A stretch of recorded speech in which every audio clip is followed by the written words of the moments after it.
Ang Pilipinas po, hindi yung Luzon, Visayas, Mindanao. Ang Pilipinas po, tayong mga Pilipino. Parang malinaw lang. Di ba? Parang malinaw lang. Ang ipinaglalaban po namin, komportableng buhay ng bawat pamilyang Pilipino.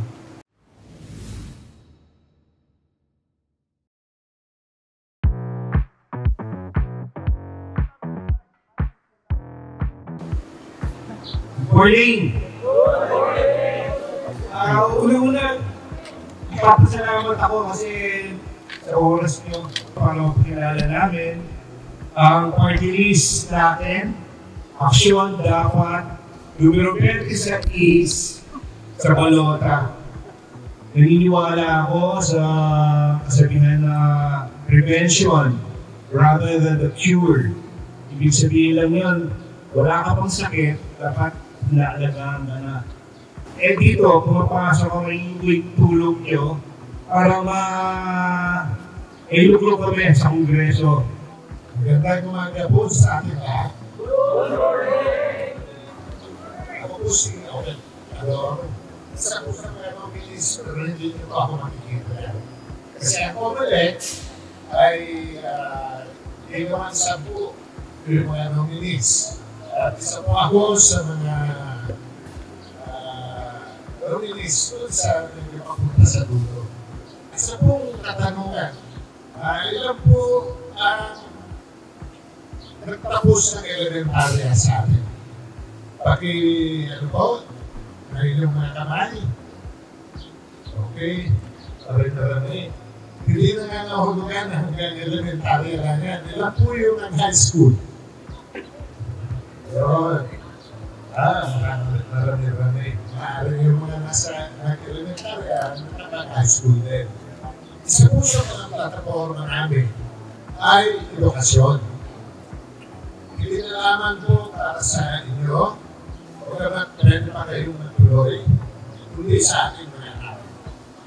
Importante po ang edukasyon. Isa po ito sa tinatawag na human capital formation ng ating bansa. Hindi ako, tinatanong ko sa likod, sinong kamukha ni Edgar Lagman na artista? Ang sabi mo, si Philip Salvador.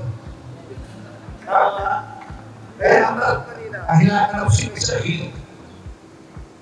Nagsalita si Manong Obet Ador. Tinatanong ko, sinong kamukha? Sabi si Bintolpo.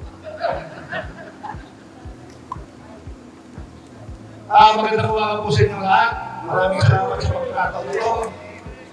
Sana matapos ang araw na ito na walang aksidente, maayos ang buhay nyo. Di ba? Ang Pilipinas po, hindi yung Luzon, Visayas, Mindanao. Ang Pilipinas po, tayong mga Pilipino. Parang malinaw lang. Di ba? Parang malinaw lang. Ang ipinaglalaban po namin, komportableng buhay ng bawat pamilyang Pilipino.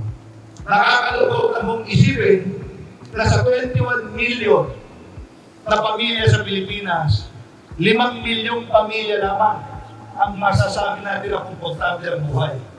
Merong sapat at sobrang kita. Maraming klaseng Pilipino.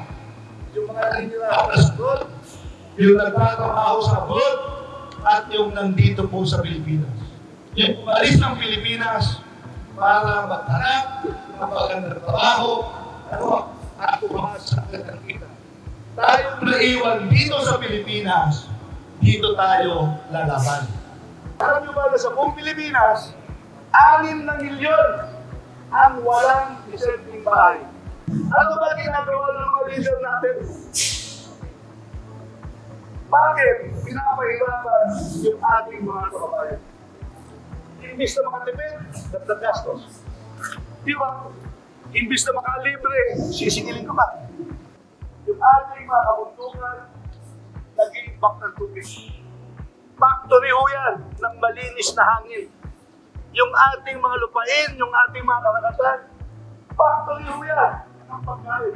Huwag natin kapusunin. Huwag nating lasunin para pakinabangan ng mga susunod. Iboto niyo yung gusto yung mayor, governor, congressman. Pero sana kung sa party list, action dapat. Maraming salamat po! Mabuhay! Mabuhay! Mabuhay! Mabuhay!